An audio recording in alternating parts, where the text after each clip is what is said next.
Hello दोस्तों, कैसे हैं आप सब। उम्मीद करता हूं कि आप लोग बहुत अच्छे होंगे और स्वस्थ होंगे। आज एक नए पार्ट में हम बात करने वाले हैं। क्लास 10th का जो हम बात कर रहे हैं, चैप्टर 8 है। ठीक है, चैप्टर 8 है हमारे पास, जीव जनन कैसे करते हैं। इसके पहले हम एक पार्ट 1 बनाए थे, उसे आप देख लीजिए। अगर नहीं देखेंगे होंगे तो आगे समझ में नहीं आएगा। ठीक है, सबसे पहले हम समझते हैं कि जनन क्या है। ठीक है, जनन किसे कहते हैं। तो सबसे पहले जो डिफिनेशन क्या है कि जनन एक जैविक प्रक्रिया है जिसमें जीव अपने जैसे संतति को उत्पन्न करता है जो उनकी उत्तरजीविता को समष्टि समष्टि बने हो जाएगा स्पीसीज। ठीक है, स्पीसीज में बनाए रखता है। और यह क्या कहलाता है, जनन। मतलब एक जैविक प्रक्रिया है जिसमें एक जीव क्या करता है, एक नए जीव को जन्म देता है। ठीक है, तो उस प्रक्रिया क्या बोलते हैं, जनन। और इससे क्या होता है, कोई जीव अपने स्पीसीज को बरकरार रखता है, बनाए रखता है। ठीक है, जनन के प्रकार में क्या है, पहला है लैंगिक जनन। इसको इंग्लिश में बोलते हैं एसेक्सुअल रिप्रोडक्शन। ठीक है,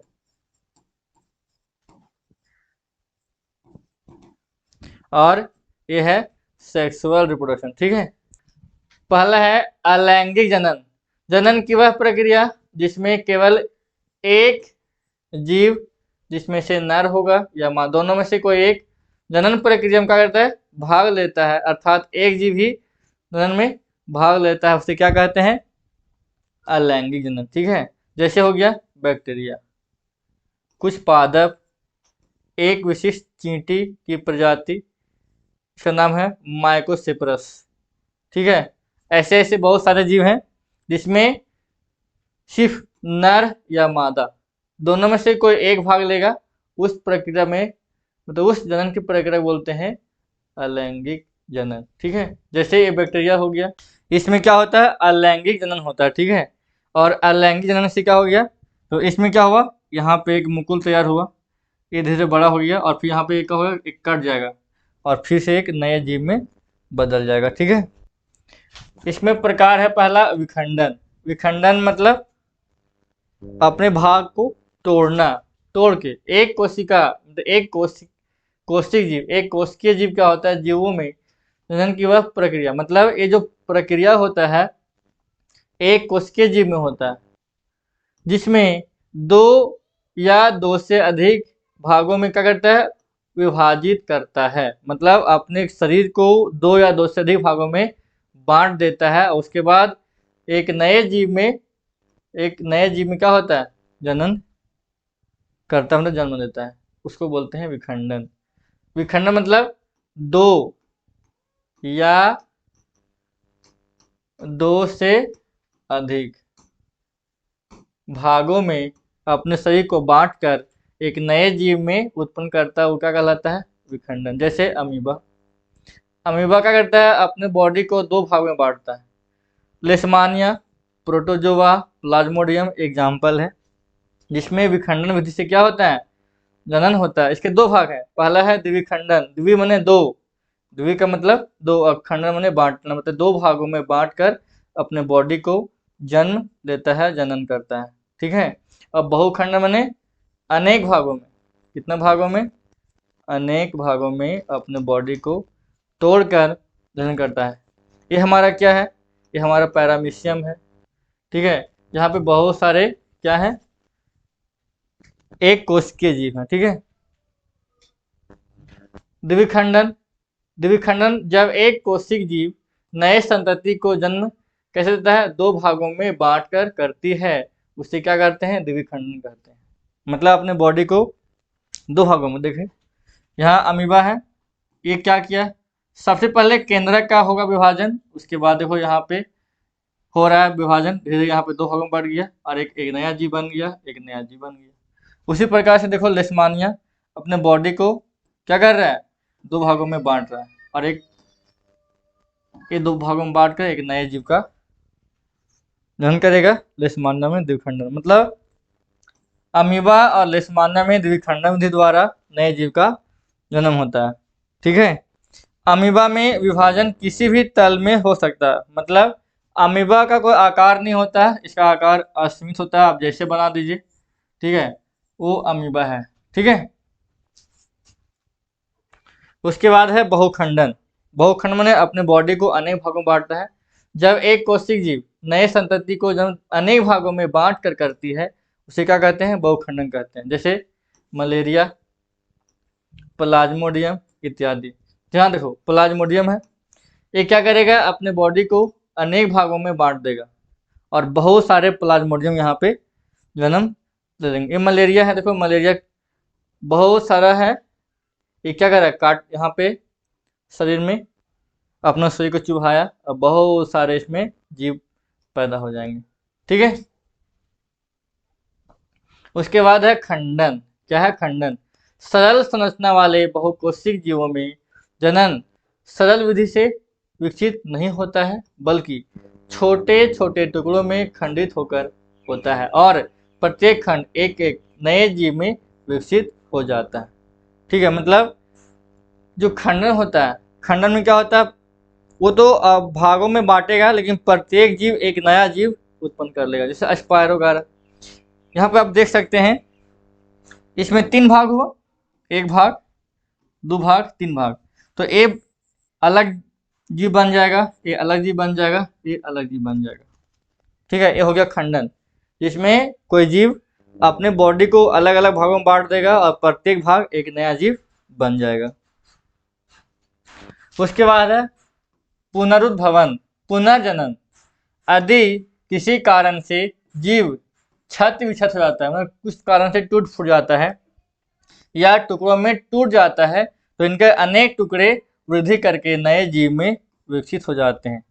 यह परिवर्तन एक विशेष समूह में होता है जिसे प्रवर्धन कहते हैं, जैसे हाइड्रा हो गया, प्लेनेरिया हो गया। यहाँ देख रहे हैं एक जीव है प्लेनेरिया, इसका ऊपर का भाग देखो कट गया, ये भाग कटा, ये भाग कटा। अब देखो ये जो भाग है एक नया जीव बन रहा है, यहाँ पे एक नया जीव बन रहा है, एक यहाँ नया जीव बन रहा है, तो एक नया नया बन गया जीव। तो किसी कारण से अधिक बॉडी ऐसे कट जाता है तो एक नया जीव क्या बन जाता है? एक नए जीव में विकसित हो जाता है, ठीक है। इसलिए इसका नाम दिया गया पुनर्जनन, माने पुनः जनन, माने दोबारा वो पैदा हो जाएगा। उसके बाद है मुकुलन। कुछ जीवों में उसके शरीर पर एक उभार उत्पन्न होता है, जिसे मुकुल कहते हैं, या मुकुल विकसित कर एक नए जीव में बदल जाता है। देखो यहाँ पे ये हाइड्रा है, इसको ये है उभार उत्पन्न हुआ, इसको मुकुल कहा गया, और ये मुकुल क्या हो गया? धीरे धीरे एक नए जीव में बदल गया। यहाँ देखो प्लाज्मोडियम में एक यहाँ पे उभार हुआ, एक धीरे धीरे क्या हो गया? एक नए जीव में बदल जाएगा, ठीक है। उसके बाद है कायिक प्रवर्धन।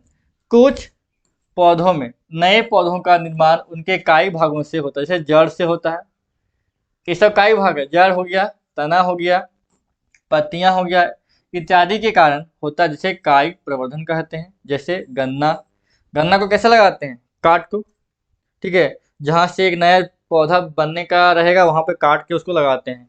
गुलाब का टहनी काट के लगाते हैं, अंगूर लगाते हैं, तो क्या हो गया? प्रत्येक भाग क्या हो गया? एक नए भाग में जन्म हो जाएगा। प्राकृतिक विधि, जैसे जड़ है उसको, उसके जो टहलियाँ हैं, टहलियाँ शकरकंदी है, इसको काट के लगाते हैं तो लग जाता है। तना, जैसे आलू का तना लगाते हैं, अदरक का तना लगाते हैं, और पत्तियों से क्या करते हैं? बरायोफिलम जो है, ये दिख रहा है बरायोफिलम का पत्ती, अगर ये नीचे गिर गया जमीन के ऊपर तो यहाँ पे प्रत्येक पत्ती से एक नया नया पौधा ऐसे बन के तैयार हो जाएगा, ठीक है। ये है आलू, ठीक है। तो ये है कायिक प्रवर्धन से एक नया मतलब जीव बन जाता है, मतलब नया पौधा बन जाएगा, ठीक है। कृत्रिम विधि से, जैसे रोपण विधि से लगा सकते हैं, जैसे आम को हम रोपते हैं, कर्तन ने काट कर, जैसे गुलाब का टहनी काट कर लगाते हैं। लेयरिंग से, चमेली में हम लेयरिंग का करते हैं। उत्तक संवर्धन माने आर्किक है, सजावटी पौधा है, उस सब का यूज करते हैं। यह है कृत्रिम विधि से नए पौधे का निर्माण करना, ठीक है। कायिक संवर्धन से क्या लाभ है, इससे क्या फायदा है?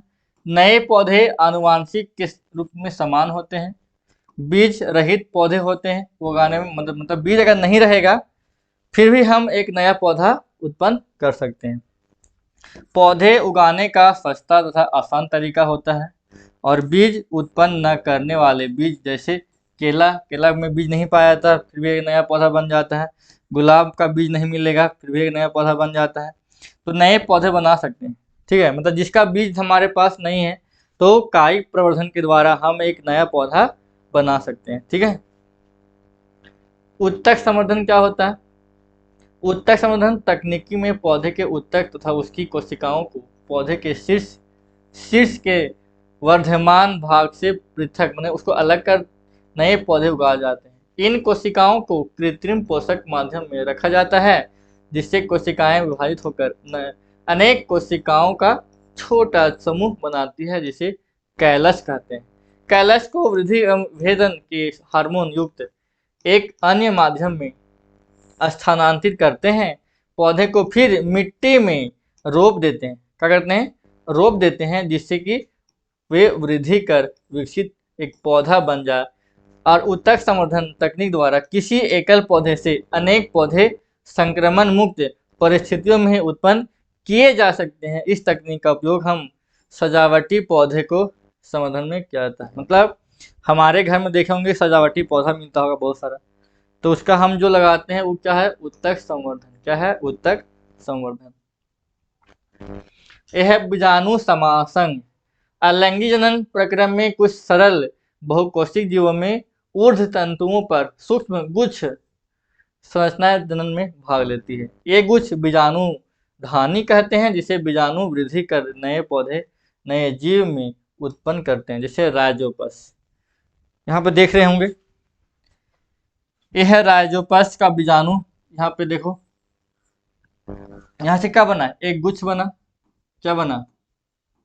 गुच्छ बना। और यहाँ से देखो बहुत सारे जहाँ से बीज ऐसे नए नए पौधे में नए नए जीवों में बदल जाएंगे। हमारा वीडियो समझ में आया होगा तो प्लीज़ लाइक और कमेंट जरूर कीजिएगा और चैनल को सब्सक्राइब कीजिएगा। फिर मिलते हैं नए वीडियो में, तब तक के लिए धन्यवाद। जय हिंद।